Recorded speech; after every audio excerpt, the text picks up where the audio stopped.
I like big books, and I cannot lie. Welcome to Big Book Summer 2025.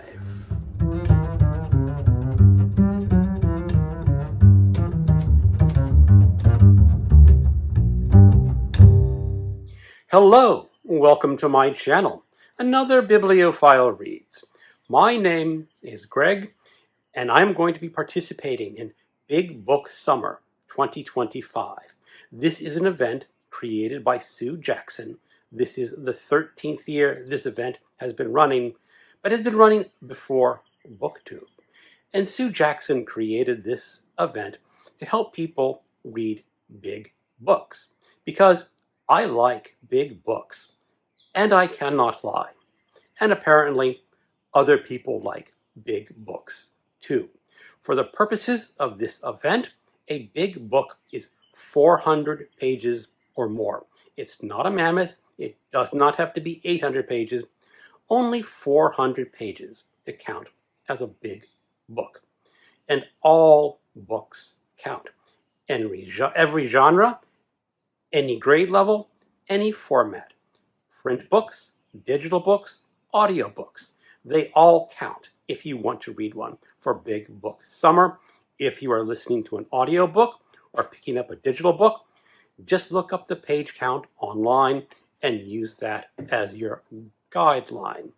This year, Sue Jackson is being helped by Melinda at a Web of Stories to help co-host this event. I will leave links to their videos in the description of mine, and they also have Goodreads groups and a Storygraph group and some merchandise that you may or may not want to purchase. I will leave links to what I can and what I cannot link in my video. Go to their videos to find out what you want. And again, for this event, all you have to do is read one big book. That's all. Now, many people are going to be reading more big books. That's up to you to decide how many big books you want to tackle this summer.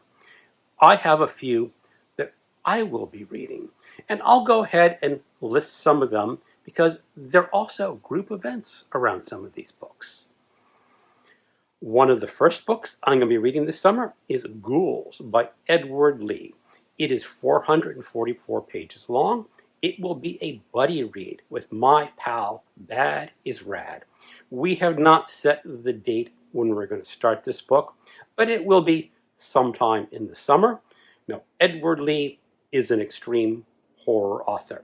His books get rather gross and gritty, and some rather sexual descriptions, graphic sexual descriptions, in some of his other books. I have not read this one, but Edward Lee rarely disappoints if you want a good horror story. For myself, I am going to be rereading Fathers and Crows by William T. Vollmann. This is 990 pages. There are some appendixes and bibliographies in this novel, so it's about 886 pages of actual story. But his notes and his bibliographies are actually kind of important to the story, so I'll probably be reading some of that too. Now, this is an historical novel. It is part of his Seven Dreams series. He calls it Seven Dreams, a book of North American landscapes. And in all of his books, he wants to describe encounters between Europeans, Americans, and Native Americans. All his books take place over different time periods. The first book in the series is about the Norse coming to America for the first time. Now, in this book, the second in the series, he is describing the Jesuits and their experiences trying to convert the Iroquois Indians in Canada. This is a very long and very complex and dense novel.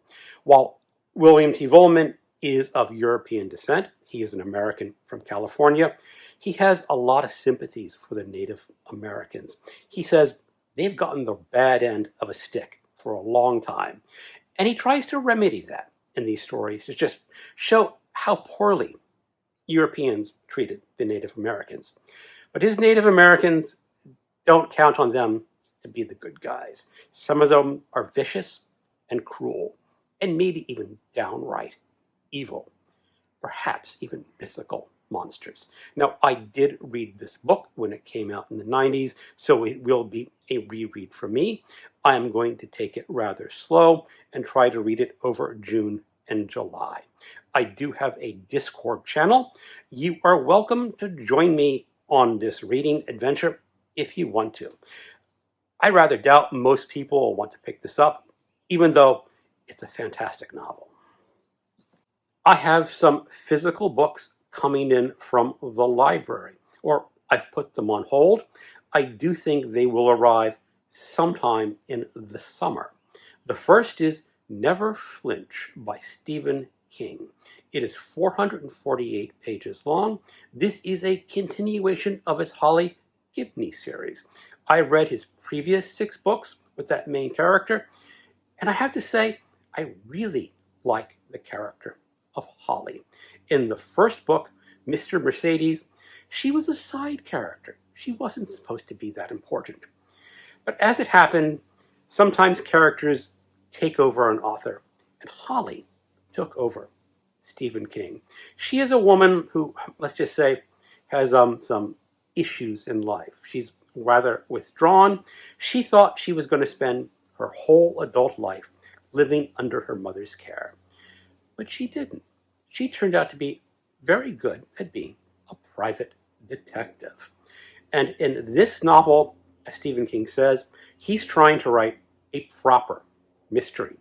And I don't think Stephen King does proper mysteries very well, because he said in a short interview, it was actually very hard to write this book.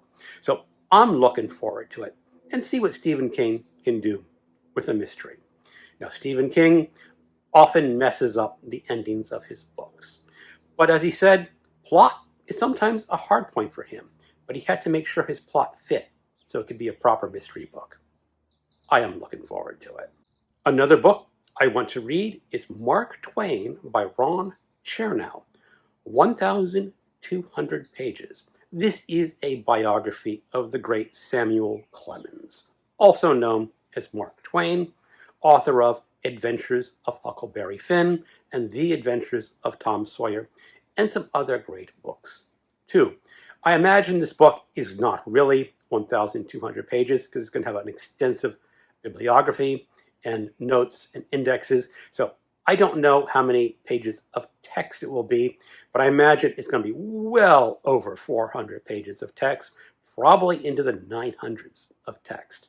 Now, all the books on this list, this is the book most likely I will not get to. I have the hardcover coming in from the library, but I'm thinking to myself, I should really switch to an audiobook and reserve that one instead. So maybe I will do it as an audiobook instead. Who knows? Or maybe I'll have to push it off until winter. But still, I want to read about the life of Samuel Clemens because he was a fabulous author, and a lot of his worldviews matches with mine, even though he lived in the 19th century. On my Kindle, I have a number of books that I plan to read. Not only is this big book summer, it is also the summer of Steinbeck. There is a Voxer group that has been made where people are going to be reading books of John Steinbeck. I am committed to reading The Grapes of Wrath, 464 pages in June. And then in July, I am going to be reading East of Eden, 670 pages. Now, I have read both of these novels before, but if you listen to people, there is an argument. Is Grapes of Wrath the better book, or is East of Eden the better book? A lot of people side with East of Eden. From my memory, I side with The Grapes of Wrath.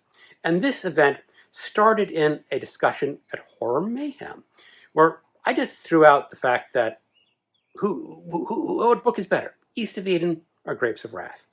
And this is how the Summer of Steinbeck started. Now, not everyone in the Summer of Steinbeck will be reading these two novels by John Steinbeck, but those are the ones I'm going to read. If you want to join the Summer of Steinbeck, My Voxer group information will be in the description of this video, as well as my Discord channel. Come join the Summer of Steinbeck. You don't have to read one of his big books if you don't want to. I am also joining a poetry group. We will be reading over June and July the Dream Songs of John Berryman, 664 pages. And yes, poetry books can count for the big books of summer. And John Berryman is a favorite poet of my buddy Alan at Big Hard Books and Classics. I read part of this book when I was brand new on BookTube, but it sort of petered out. And this summer, we're going to revive it and read this book of poems. Again, you can join a Voxer group if you want to read The Dream Songs by John Berryman. I will also be listening to a number of audiobooks this summer. The Bone Tree by Greg Iles, 814 pages. This is the second in his Natchez Burning trilogy and the fifth in his Pen Cage series. You don't have to read all of the Pen Cage series to start Natchez Burning trilogy, but I think you will have to listen to or read Natchez Burning before picking up The Bone Tree, because it's essentially going to be a continuation of the story in the first book. And the first book starts off with some racial hate crimes in the 60s, committed by some white supremacists. And the main story is set in the aughts, I think it was 2006, and most of these white supremacists are now old men, but they don't want anyone covering up their past crimes. And Pen Cage is uncovering their past crimes. Natchez Burning was an excellent look at racial hate crimes during the 60s and how those events still carried through to the modern age. I'm really looking forward to continuing this trilogy. The Children of Time by Adrian Tchaikovsky, 609 pages. I originally read this book on my Kindle a number of years ago. Afterwards, Tchaikovsky wrote 2 more books to make it a trilogy, and Children of Time is one of the best science fiction novels written in the 20th century, but don't read this book if you're squeamish around spiders. Then I saw that Audible had this Children of Time on sale for $3.99, and I decided, I'll just listen to the audiobook. And then, a couple days later, I noticed that Children of Ruin, the second in the trilogy, 576 pages long, went on a BOGO sale, and I got to buy that book along with a book by Poppy Z. Bright, Exquisite Corpse. So now I have these 2 Tchaikovsky books on my Audible account, and I want to get to them this summer.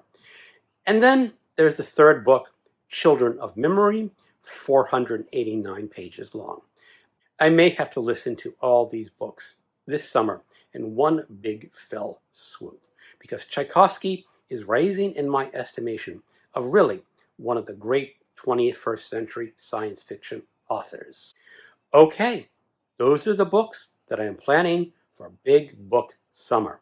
I may not get to all of them, and it's likely that a book that I have not mentioned is going to creep on this list because big books sometimes appear and need to be read. I encourage people to be open to big books and pick up some this summer. If you want to participate in Big Book Summer, as I said, read one big book and post it on your media accounts. If you're on YouTube, use the hashtag BigBookSummer. And you can use the hashtag on other social media accounts as well, if I am not mistaken.